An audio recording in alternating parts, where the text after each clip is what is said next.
Bom, vamos começando então o nosso curso de Panorama Bíblico do Novo Testamento.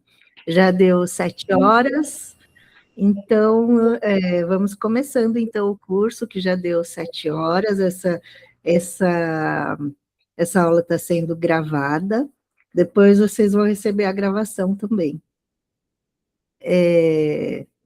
Bem-vindo a todos aí que estão entrando. Oi, Pedro, Jacira, Matheus. Bem-vindos. É o seguinte, eu coloquei aqui no nosso chat o link do grupo do WhatsApp. Então, se alguém ainda não está no grupo, clica no link, entra lá, que aí você vai poder depois receber o material, receber a gravação, tá bom? E deixa eu me apresentar. Quem não me conhece, eu sou a Kika, né? Meu nome é Ana Cristina, eu faço parte da REAGE, que é a Igreja Revolução do Evangelho Aplicado de Jesus Cristo, Igreja Presbiteriana de Atibaia, e esse é um curso que a igreja está fazendo, um curso bíblico do Novo Testamento, promovido pela Escola da Vida. O Pedro é o nosso líder também de ensino, e nós estamos, então, fazendo esse curso online. Temos aqui pessoas da REAGE, também tem outros convidados de outras igrejas, e são todos muito bem-vindos. Então, eu coloquei aqui o link do grupo, você pode entrar, e eu quero falar, então, começando, para a gente começar, eu queria falar para você entrar nesse link aqui que eu coloquei aqui do lado, no chat, todos estão vendo, mente.com, clica nesse link, e aí nós vamos fazer uma dinâmicazinha, que é assim, deixa eu montar aqui para gente, eu vou compartilhar aqui a tela.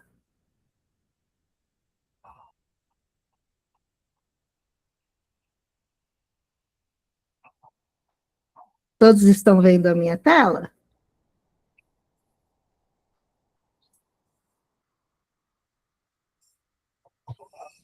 Ok? Tudo certo? Estamos vendo. Tá. Entra nesse link, aqui onde eu coloquei no chat, e coloque o que vem na sua mente, palavras, quando você pensa no Novo Testamento. O que é o Novo Testamento? O que significa para você? Quais são as palavras? Salvação, novo nascimento, aliança. O que você pensa quando você tiver na mente Novo Testamento?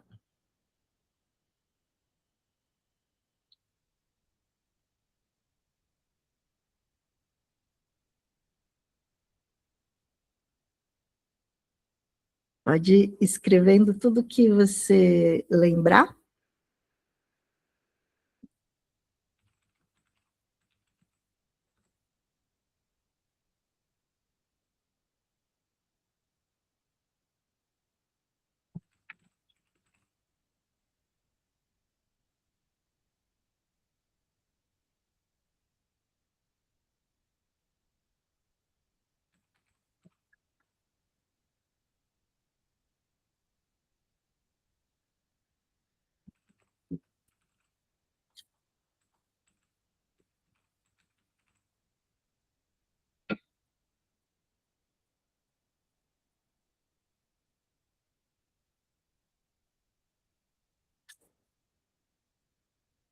Beleza, isso mesmo.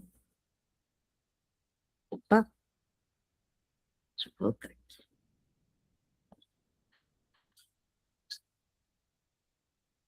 Então, para quem chegou depois, entra no link que está no chat e escreva uma palavra que vem na sua mente quando você pensa no Novo Testamento. Maravilha, pessoal. Então, Novo Testamento é tudo isso aí mesmo que vocês escreveram, Nova Aliança, tem a cruz de Jesus, a crucificação e a ressurreição, é graça, é salvação. A Bíblia toda tem, se a gente pudesse resumir a Bíblia numa palavra, a gente diria glória a Deus. Se a gente pudesse resumir Numa frase, a gente diria que é o plano de redenção de Deus para a humanidade, visando a glória a Ele. E o Novo Testamento está toda essa história da salvação. Eu vou fazer mais uma pergunta aqui também, para a gente colocar. E aí eu quero que vocês coloquem. Essa é mais difícil um pouquinho. Vou limpar aqui os resultados. E é o seguinte: agora você vai escrever nesse mesmo link o que você não sabe do Novo Testamento.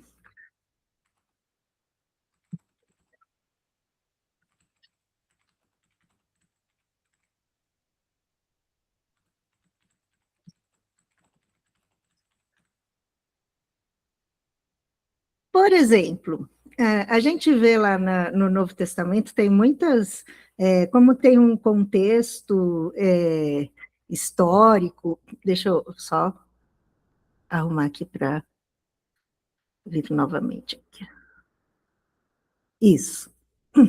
Como tem todo um contexto de uma época, de um período da história, há muitos anos atrás, então tem muita coisa que não é da nossa vivência.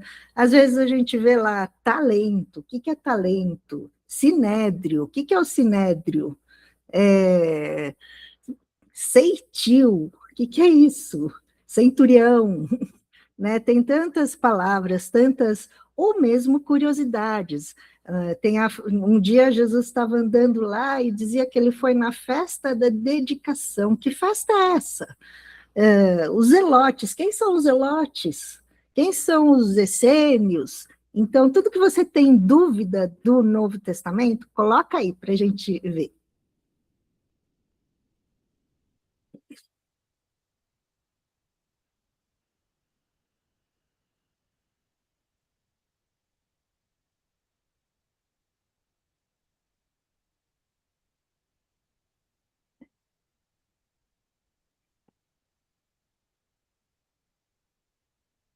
Muito interessante tudo isso que o pessoal está colocando aí. Para quem não, para quem chegou depois, o link está aqui no chat.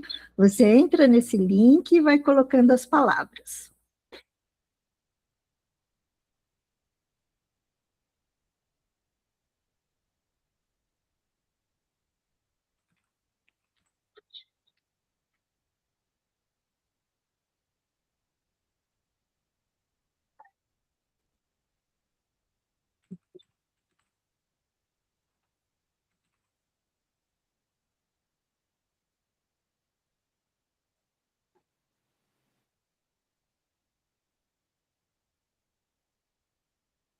Ai, sem mexer nisso não.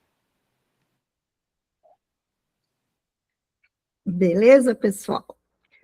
Então é isso, tem muitas coisas que a gente às vezes vai lendo e a gente passa batido. E a gente, então, nesse curso, a gente vai passar por tudo isso, por todas essas palavras, por todas essas dúvidas que a gente tem, e vamos compreender o Novo Testamento. 144.000, as duas testemunhas, saduceus, fariseus, tudo isso que a gente está colocando aí. Vou compartilhar aqui com vocês a nossa apresentação aqui. Deixa eu...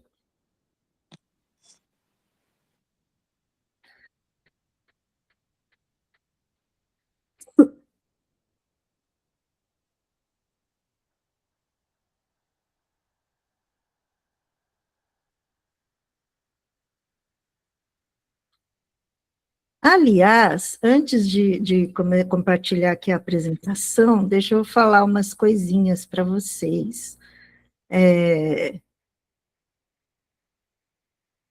Primeiro, como eu disse, eu faço parte da Igreja Reage, essa é uma programação da Reage, da Escola da Vida, estudando o Novo Testamento, e quem sou eu? Eu sou a Kika, meu nome é Ana Cristina, mas meu apelido é Kika. Eu tive uma tia muito querida que, desde que eu era bebê, ela começou a me chamar de Kika e ficou assim. E eu quero combinar com vocês, vamos combinar algumas regras. Primeira coisa, a gente vai todos os domingos, das 19 às 18, das 19 às 20, durante 5 meses, nesse horário, fazer esse curso. Vamos começar pontualmente, para não perder conteúdo, para poder ser produtivo para todos. E nós vamos combinar o seguinte: eu vou fazer uma apresentação, vou mostrar os slides para vocês, e nós temos aqui o chat aqui do lado, e vocês fiquem à vontade para escrever, fazer pergunta, o que quiser aqui no chat. Enquanto eu estou falando, quer fazer uma pergunta, pergunte ali no chat. E em algum momento do que eu estiver falando, eu vou respondendo as perguntas do chat. Combinado? Também reações, tudo, fiquem à vontade com relação a isso, e com relação às perguntas, no chat. Beleza, então. Então, vamos começar aqui, eu vou compartilhar com vocês a apresentação. Para quem entrou depois também, aqui no chat tem o primeiro link que está aqui no chat é do grupo do WhatsApp. Então, se você ainda não está lá no grupo, clica nesse link, entra no grupo para depois receber a gravação. E deixa eu começar aqui com vocês.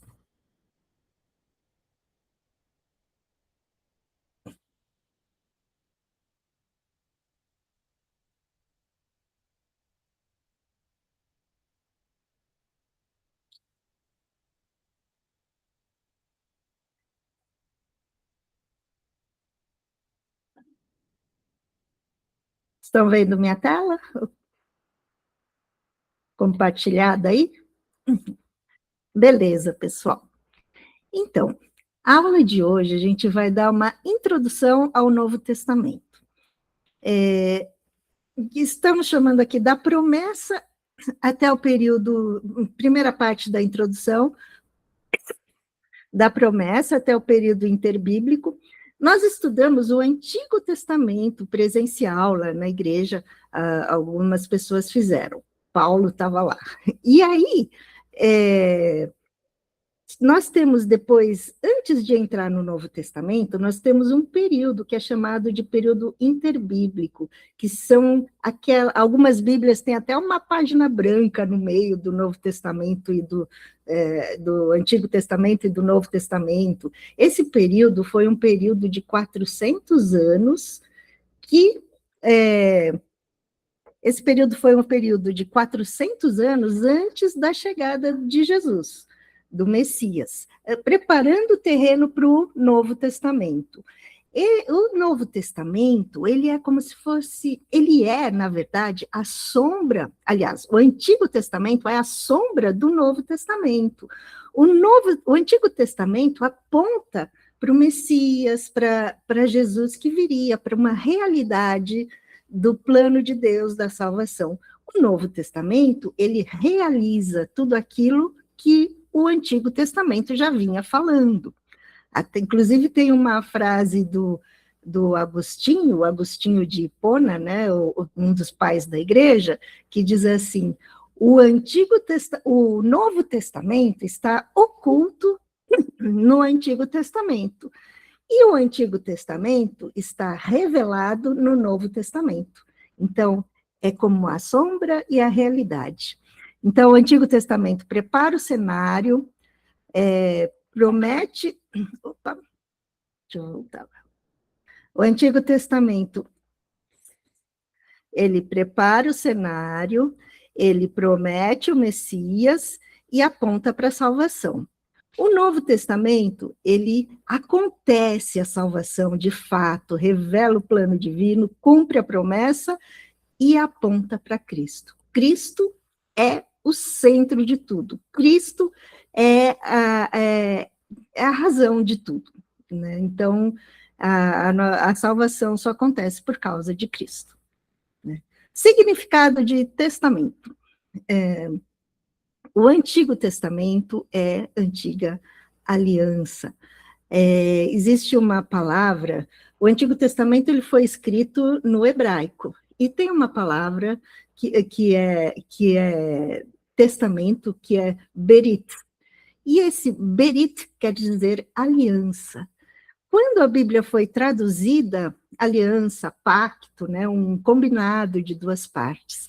Depois, a Bíblia, o Antigo Testamento foi escrito em hebraico, e o Novo Testamento foi escrito em grego. E teve um período aí no tempo do Alexandre o Grande, que a Bíblia foi traduzida para o grego, tanto o Antigo Testamento, ele foi todo traduzido, que foi a Septuaginta.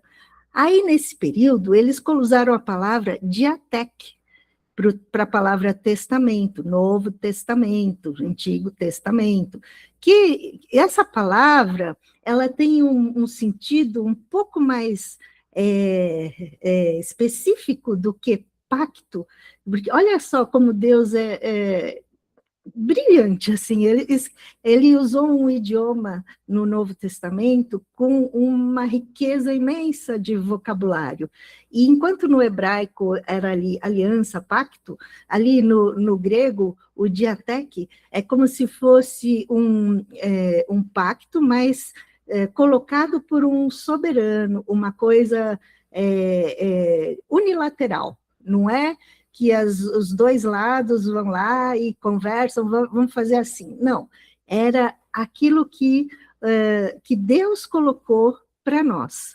Qual era a direção? Então, esse é o diatec. E também, depois, quando traduziram a Vulgata, colocaram, então, a palavra latina testamentum, que é testamento. O que é testamento? Aquilo que deixa, depois que a pessoa morreu, ela deixa o que vai fazer com seus bens, após a morte de alguém. E quem é essa pessoa que morreu e ressuscitou, e nós somos os beneficiários, somos herdeiros nesse testamento. Nós somos os herdeiros no testamento do Novo Testamento. E essa pessoa é Jesus, né? Então, isso é muito interessante a gente ver dessa maneira. O Antigo Testamento é uma preparação para o Novo. Então, vem lá, criação, uma preparação para o Novo. Então, vem lá, desde Gênesis, aí passa pela criação, a queda, os patriarcas, aí tem a formação de Israel e a lei, os reis sacerdotes, o templo lá com Salomão, aí depois vai toda essa história. O templo é destruído, eles vão para o exílio, aí tem profetas, esperança messiânica. Os profetas apontam para Jesus. Todo o Antigo Testamento aponta para Jesus, para a cruz.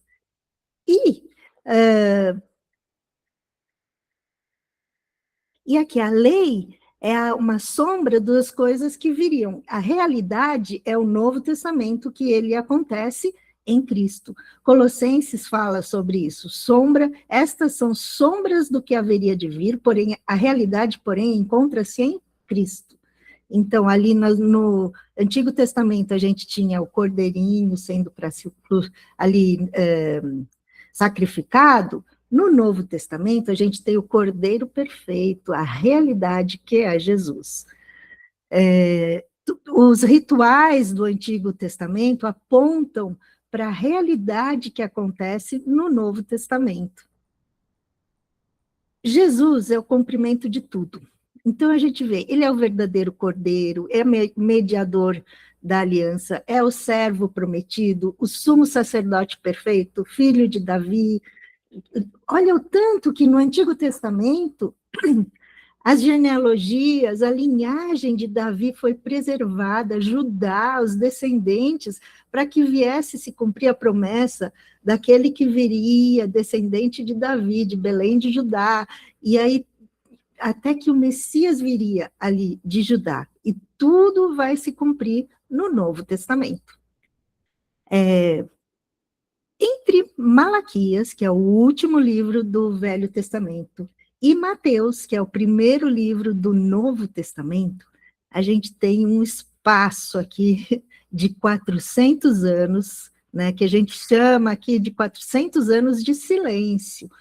Na verdade, é porque nesse tempo não houve um profeta escritor, um profeta clássico, profeta escritor, profeta que tenha trazido mensagem de Deus, sido levantado por Deus para trazer uma mensagem ao povo e tenha deixado escrito essa mensagem. Isso não aconteceu, foram 400 anos. Mas isso não significa que a história parou.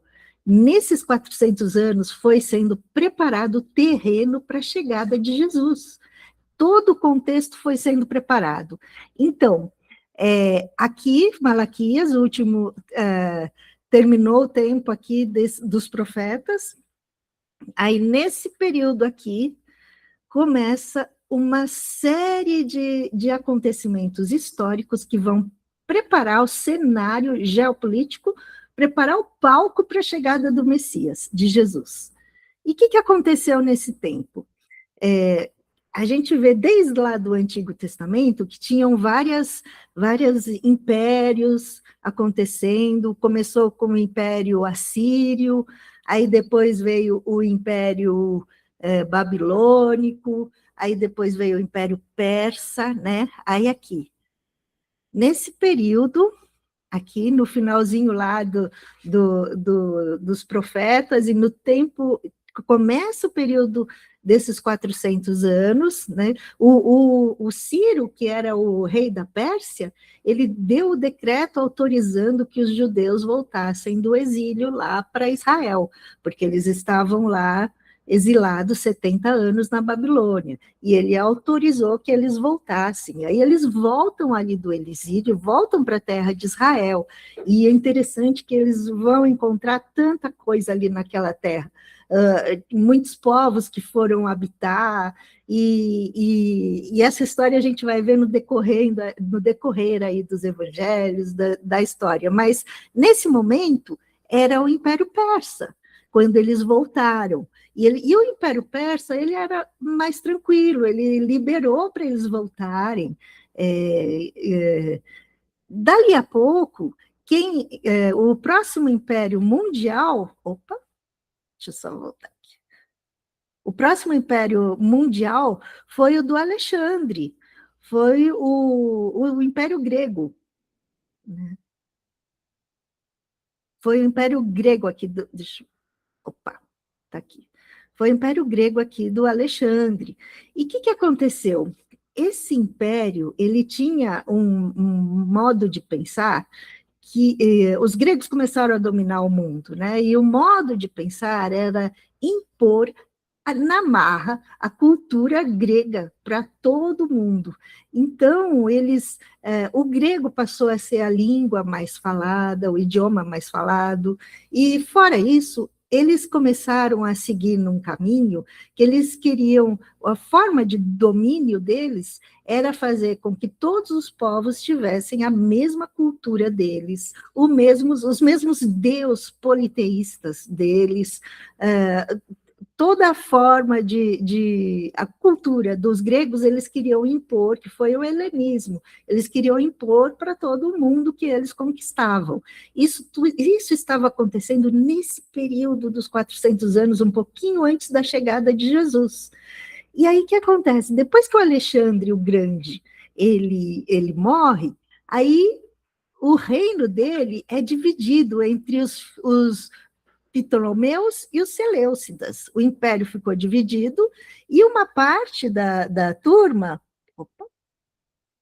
e uma parte ficaram entre dois líderes aí, os Ptolomeus, que eram da região do Egito, e os Seleucidas, que eram da região da Síria. E esses dois, os Ptolomeus eram mais brandos um pouco, né? Mas os Seleucidas, eles eram muito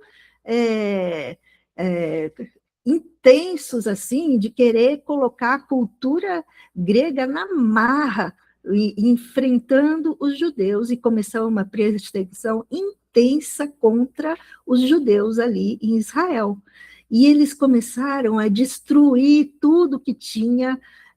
Quando chegou esse Antíoco Epifânio, Antíoco IV, ele começou a destruir tudo que tinha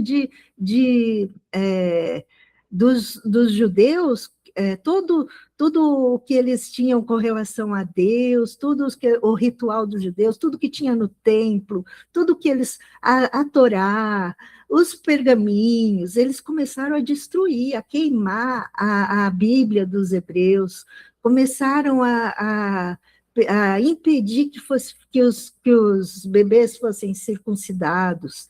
Nesse período, eles perseguiam de tal maneira que eles pegavam as mães que queriam circuncidar os seus filhos e morria a mãe com o bebê pendurado no pescoço, simplesmente porque eles não aceitavam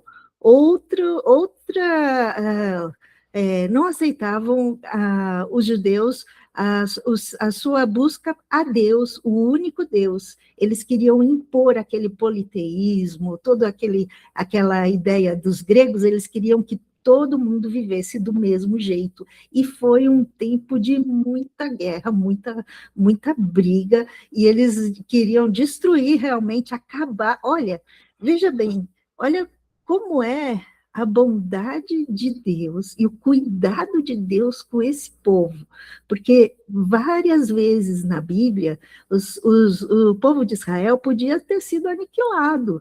Lá a gente viu lá em Esther, eles podiam ter sido até acabado com eles, e Deus preservou. Nós temos vários períodos na história, e Deus foi tendo um cuidado. E aqui foi mais um período onde se tentou aniquilar com a cultura dos judeus, mas eles fizeram uma série de revoltas, e aí acontece aqui nesse período a revolta dos Macabeus, né?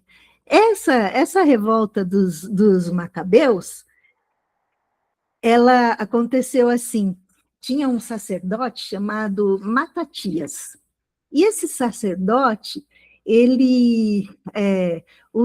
imagina que o Antíoco Epifânio, ele começou a querer impedir os sacrifícios, impedir que sacrificasse fizesse a expiação, tudo isso que os sacerdotes faziam, ele proibiu. E ele era sangrento e matava as pessoas que fizessem algo diferente do que os gregos faziam. Só que esse Matatias, e junto com o filho dele, que era Judas, que se chamava Judas, e tinha um apelido chamado Macabeu, ele, junto com o filho dele, e os irmãos também, eles resolveram fugir dali, porque, primeiro que o Matatias era um sacerdote, e quando ele foi lá, começaram a obrigar os sacerdotes de Israel a fazer sacrifício para os deuses pagãos. Às vezes, no próprio altar do sacrifício de Deus, queriam sacrificar para os deuses pagãos. E o Matatias se negou, ele falou, não vou fazer isso não. E na hora que ele se negou, uma pessoa do povo foi lá, foi querer sacrificar, e o próprio Matatias, aí alguém foi ali e mataram essa pessoa, né? Esse Matatias, né? E eles pegaram e fugiram para o deserto, fugiram para outros lugares, e quando foi o Matatias junto com os filhos deles, que eram o Judas e os irmãos também, Simão e Jonatas, fugiram e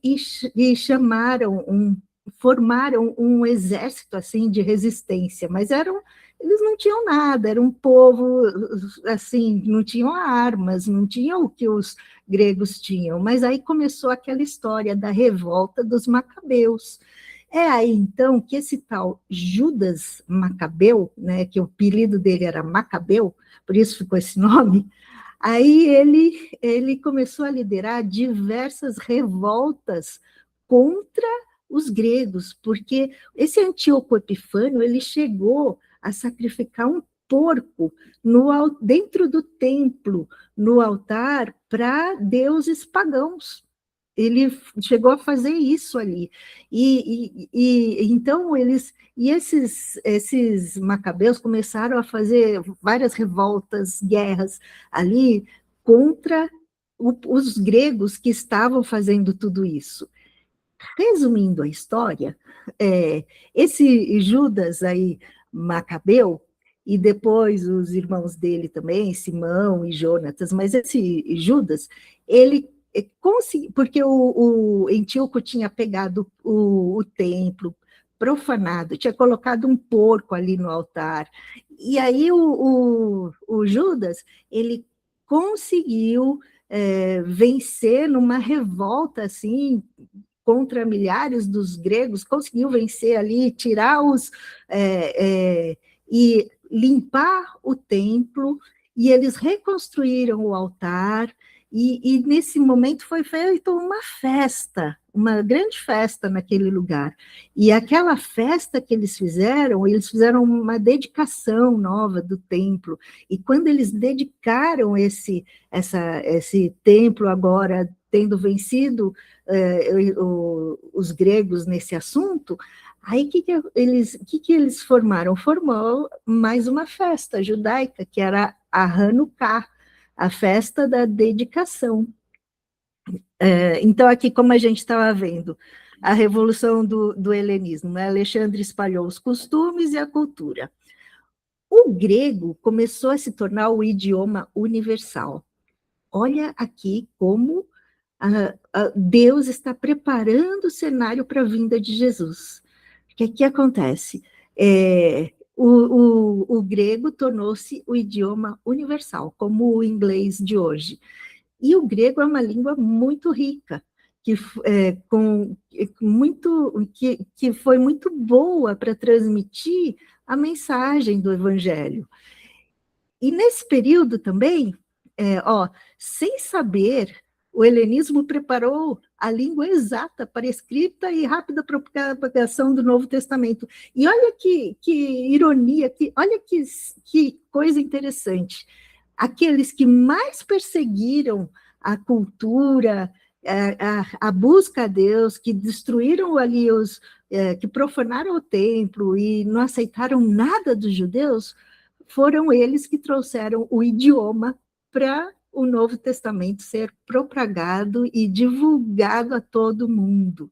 Então, é muito interessante os caminhos de Deus.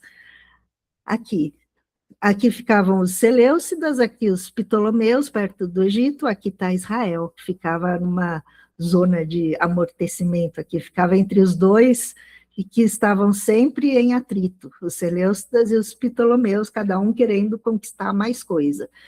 E os Seleucidas acabaram fazendo o que eu contei para vocês, e depois os judeus, liderados por Judas Macabeu, aí eles começaram retomaram ali o templo e fizeram a festa da dedicação.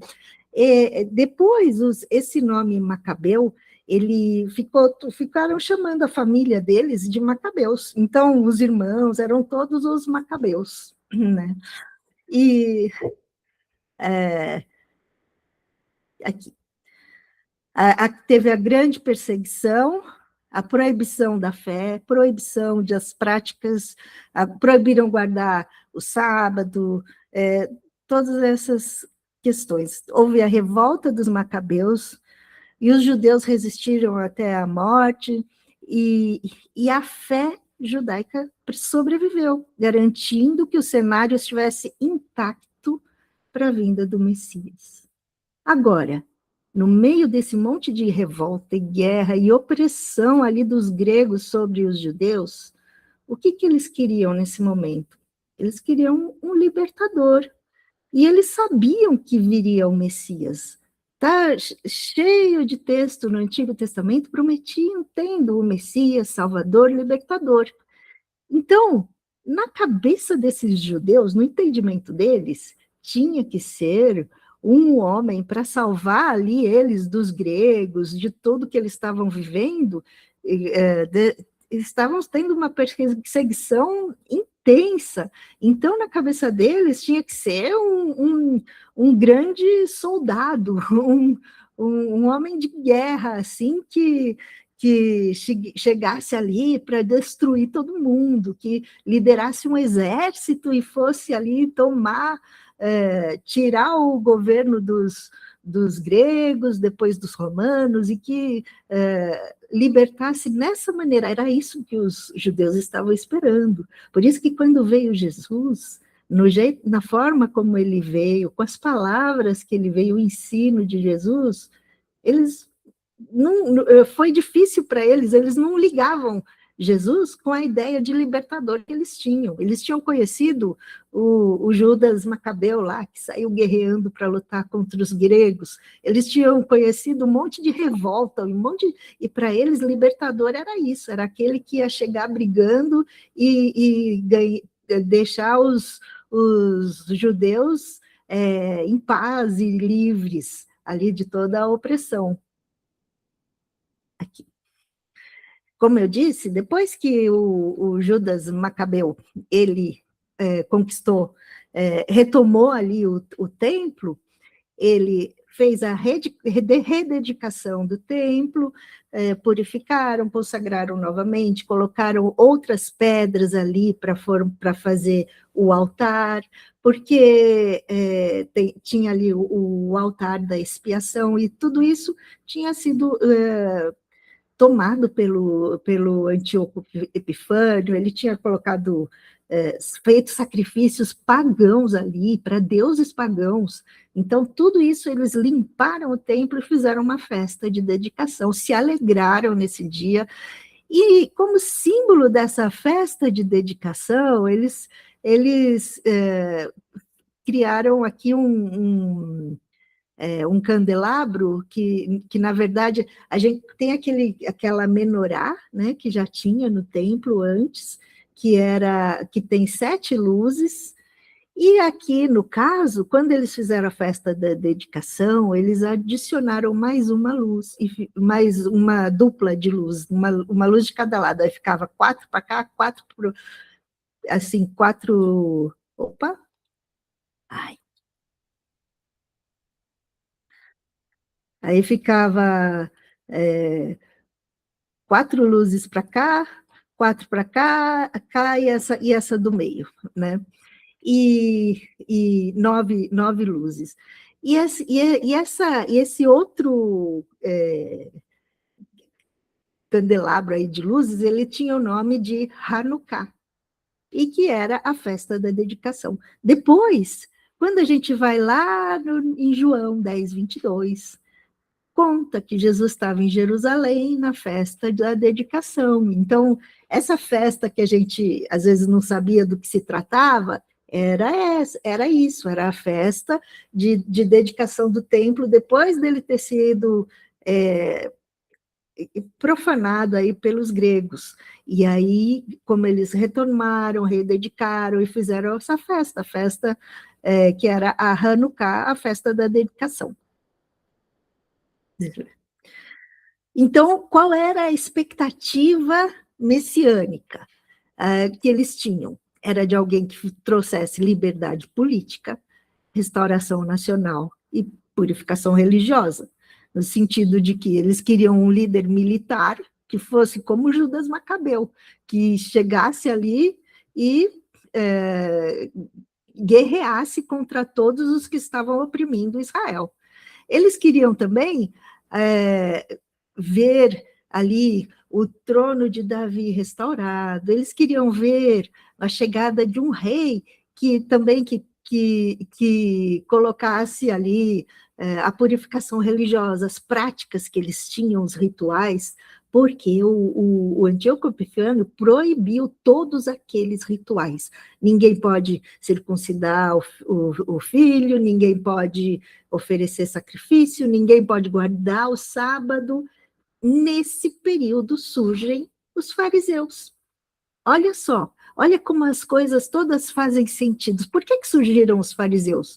Porque era uma resistência intensa contra aquilo que estava sendo barrado, brecado.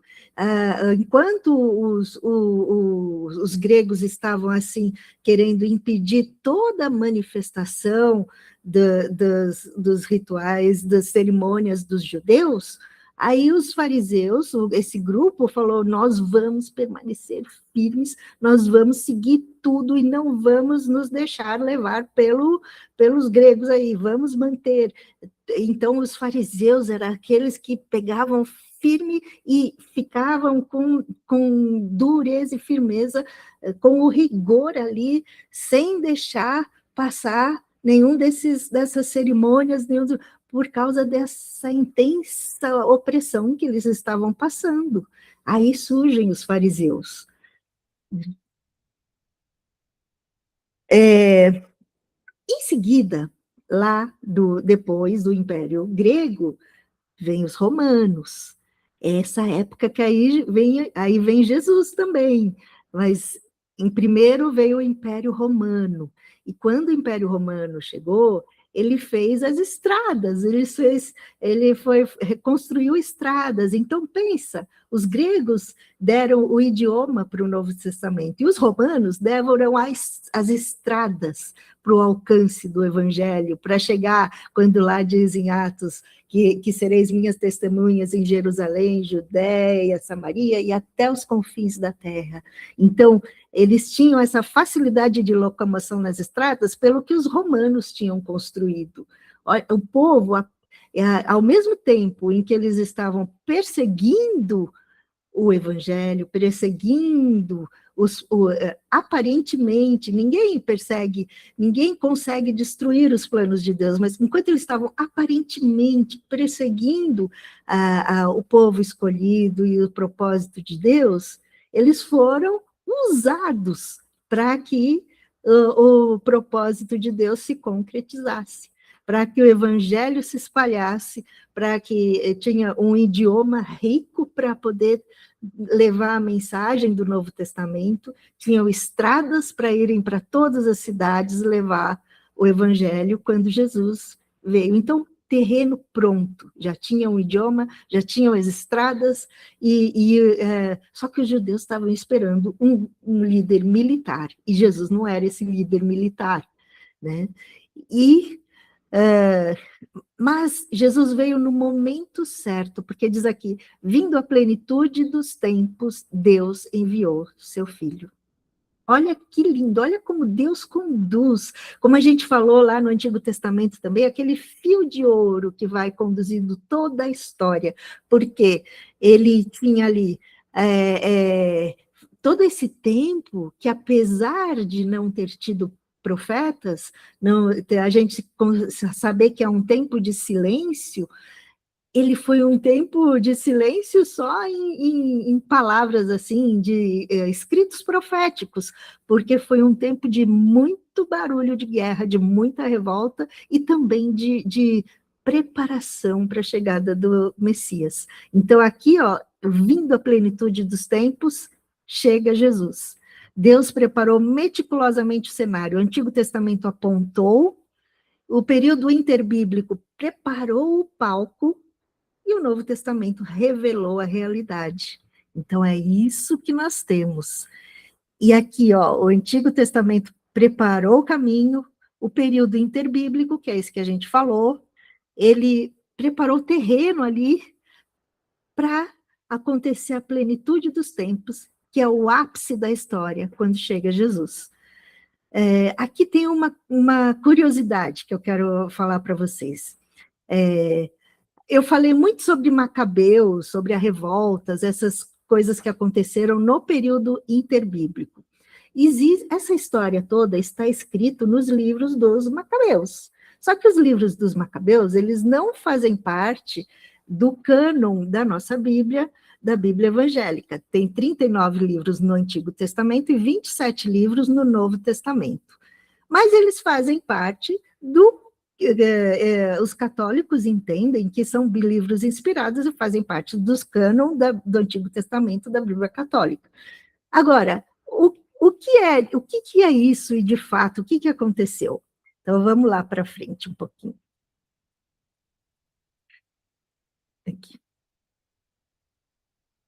Aqui, que são esses livros aqui.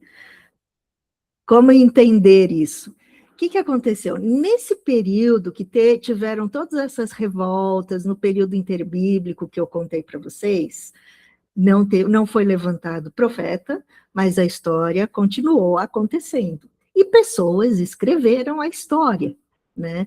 Então, o livro de Macabeus é um livro histórico, e é um livro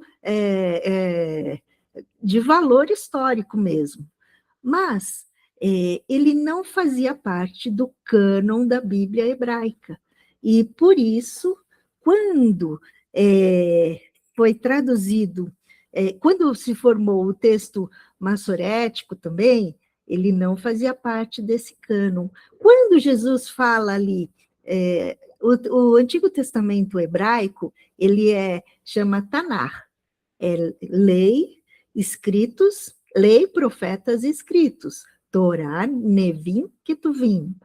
E essa Tanar, várias vezes Jesus se refere a Tanar, ele fala, porque na lei e os profetas, quando fala isso lá no Novo Testamento, sempre que você lê a lei e os profetas, está se referindo ao Antigo Testamento. Ao Antigo Testamento, o cânon que tinha hebraico, que eram os livros que nós temos na nossa Bíblia, os 39 livros.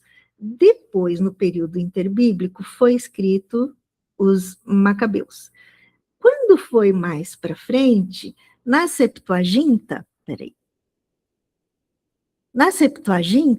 foi quando traduzido a Bíblia para o grego, eles colocaram também os livros históricos que eram daquela época, mas que não eram considerados cânon, não eram considerados... Cânon quer dizer régua, tá? É uma medida para saber quais são os livros que foram inspirados por Deus e colocados ali no Antigo Testamento, e quais são os livros que são livros históricos, outros tipos de livro. Aí tem uma série de regras, de situações que fica para um outro curso, mas aqui nesse curso a gente pode saber assim, que quais são os livros que faziam parte do cânon hebraico, do cânon da Bíblia em hebraico, eram aqueles 39. Aí escreveram Macabeus, que é um livro histórico, que inclusive eu recomendo a leitura, porque ele conta toda essa história que eu falei para vocês. Aí, ele tem um valor histórico, mas não tem um valor como regra de fé, como inspirado, porque ele é um livro histórico. E depois, quando foi traduzido para o grego, a Septuaginta, aí os gregos não. Quando foi traduzido para o grego, aí aqueles 70 anciãos, eles inseriram os livros que a gente chama de apócrifos, que são chamados também de deuterocanônicos pelos católicos, por nós costumamos chamar de apócrifos, porque não são livros que fazem parte do nosso cânon. E aí, o que acontece? Eles inseriram esses livros na Septuaginta. Mais adiante, o texto massorético, que é o texto hebraico, não tinha esses livros no cânon. E aí foi correndo dessa maneira. Por causa deles estarem na Septuaginta, eles acabaram fazendo parte da Bíblia católica. E depois, lá para frente, o Lutero, quando ele fez aquelas 99 teses, ele falou assim, olha, esses livros aqui não estavam no cânon da Bíblia, o cânon hebraico mesmo. Eles foram colocados depois, no período ali, como conhecimento histórico, não como Bíblia inspirada. E eles não são citados por Jesus no Novo Testamento. Jesus cita Isaías, Jesus cita a lei e os profetas, mas não cita Macabeus. Então, o Lutero falou assim, esses livros não são citados no Novo Testamento, e também esses livros, eles não estão no cânon ali dos hebreus. A Bíblia judaica, a Bíblia lá dos hebreus, o texto massorético, o hebraico, a Bíblia que foi organizada ali primeiro, eles não estavam ali. Então, aí, a partir daí, a gente entende que esses livros não são inspirados, não são regra de fé, são livros que foram colocados de conteúdo histórico, mas não como regra de fé. Deixa eu pôr aqui. Septuaginta, ela foi a tradução aí, eu já falei dela para vocês, vou um pouquinho mais para frente, senão a gente... Aqui. A arquitetura do Novo Testamento. A gente tem os evangelhos, a gente... Olha, pessoal, se vocês tiverem alguma pergunta, pode fazer no chat, tá? Depois eu comento. A gente tem nos evangelhos, os evangelhos, Mateus, Marcos, Lucas e João. Como que a Bíblia, o Novo Testamento está organizado? A gente tem Atos, que é a propagação do Evangelho. Ali vem Jesus, ali a história de Jesus nos Evangelhos, Atos, a propagação. Ali nasce a igreja, né? O nascimento da igreja, a expansão da igreja. Depois, as cartas de Paulo e as cartas gerais e o Apocalipse. Então, esse é como está dividido o Novo Testamento. O Apocalipse é o livro de revelação do futuro. Opa. Os evangelhos, Mateus, Marcos, Lucas e João, apresentam a vida, o ministério, a morte e a ressurreição de Jesus. São chamados de evangelhos sinóticos. Na próxima aula a gente vai falar sobre eles, né? Como entender os evangelhos e como como que, e por que 4? Por que tem vários livros contando exatamente a mesma história, né? Já pensou sobre isso? Por que Mateus vai lá e conta a história de Jesus e da crucificação e de tudo? Por que aí depois Marcos conta a mesma coisa, Lucas conta a mesma coisa? Para quê? Né? Então, nós vamos entender isso dos evangelhos na próxima aula. Deixa eu passar para aqui. E as cartas, quando o evangelho se expandiu, as igrejas foram sendo formadas, então muitas cartas foram escritas pelo apóstolo Paulo, que são as epístolas, né, e cartas, mesma coisa, as epístolas paulinas, e Paulo escrevia tanto para igrejas quanto para pessoas. Então, ele escreveu para Filemon, escreveu aí tem as cartas assim de Paulo, e tem as cartas gerais também, Pedro, aqui, ó, peraí, cartas gerais, Hebreus, Tiago, Pedro, João e Judas, que eram cartas que foram escritas por outras pessoas, né? E as paulinas, as que foram escritas por Paulo. O Novo Testamento foi escrito em grego, né? Aí foi circulado assim entre as igrejas primitivas, foi copiado fielmente, e primeiro no papiro, depois no pergaminho, e aliás, primeiro no papiro, depois no pergaminho, e chegando até nós.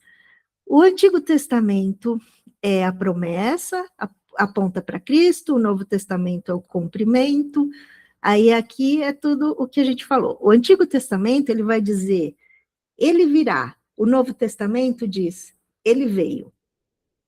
O Antigo Testamento, aqui, ó, que a gente já passou sobre isso. Olha que interessante, olha o que tinha no Antigo Testamento. Sacrifício de animais, aí no Novo a gente tem Jesus, o verdadeiro Cordeiro sem mácula. No Antigo Testamento tinha o sacerdócio, tinha a linhagem de Arão e os descendentes, que eram os sacerdotes. E aí no Novo Testamento tem Jesus, que é o sumo sacerdote, mediador eterno. Quando Jesus morreu e ressuscitou, o véu ali do Santo dos Santos foi rasgado, o véu do templo. Aliás, aquele véu é muito interessante a gente falar, o véu foi rasgado. Você sabia que aquele véu que foi rasgado tinha a espessura de mais ou menos 1 palmo? Já pensou? Não é um véuzinho assim, era uma cortina grossa e pesada. E quando Jesus morreu e ressuscitou, foi rasgado, porque a gente passou a ter acesso a Deus diretamente. Jesus é o nosso sumo sacerdote. Ele Ele é o nosso mediador eterno. Jesus é o caminho que nos leva a Deus. Então, aqui, antes tinha os sacerdotes, agora temos Jesus. Antes tinham os reis terrestres falhos, agora Jesus, o filho de Davi, o rei eterno. Olha opa,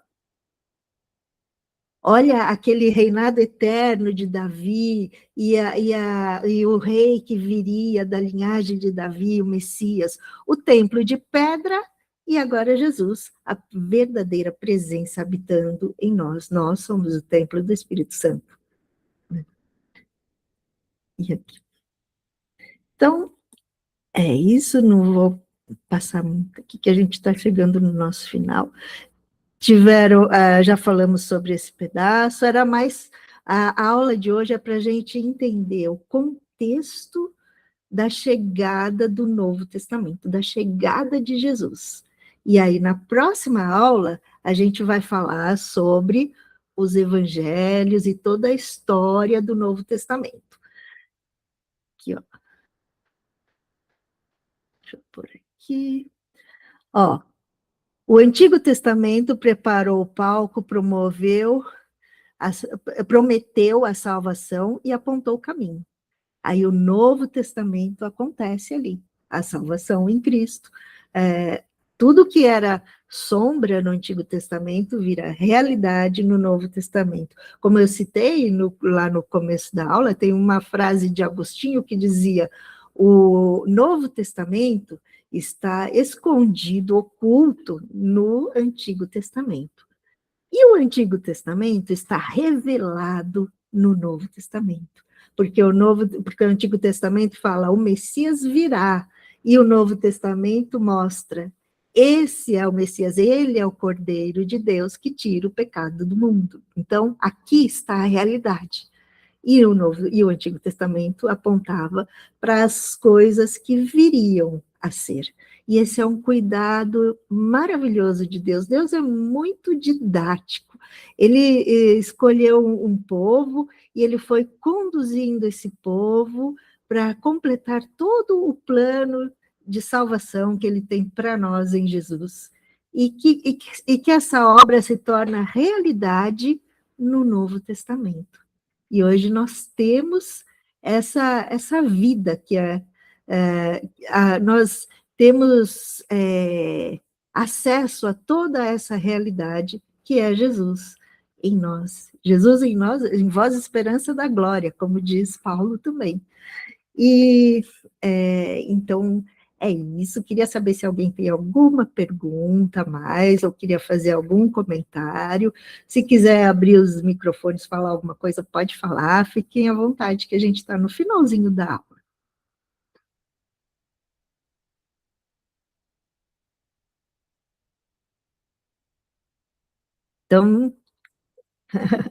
Então, beleza, pessoal. Vamos. Muito obrigada a presença de todos vocês. A gente vai. Alguém quer falar algo? Foi maravilhoso. Adorei. Parabéns, viu? Muito obrigada, glória a Deus. Então, a gente vai continuando a cada. O material vai ser compartilhado no grupo do WhatsApp. Lá em cima no chat, aqui, tá fixado um link do grupo do WhatsApp. Se quem não está no link, clica lá e entra nesse grupo, que aí vai receber todo esse material, vai receber a gravação também, que a gente gravou essa aula. E é isso. Vamos orar, então, encerrando esse período, e que Deus nos abençoe durante todo esse curso. Pai Celestial, muito obrigada por esse tempo que o Senhor esteve conosco e o Senhor está conosco sempre. Obrigada pela tua palavra, pela tua obra, porque o Senhor tem nos ensinado e nós estamos aprendendo a cada dia. Abençoa o curso, toda a caminhada desse curso, e cada pessoa que virá e esteve hoje aqui, cuida dos nossos corações, das nossas mentes, e que a gente continue a crescer no conhecimento do Senhor. Muito obrigada por tudo, em nome de Jesus. Amém. É isso, pessoal. Então, boa noite para vocês e até a próxima semana, o próximo curso. Tá bom? Tchau, tchau para todos.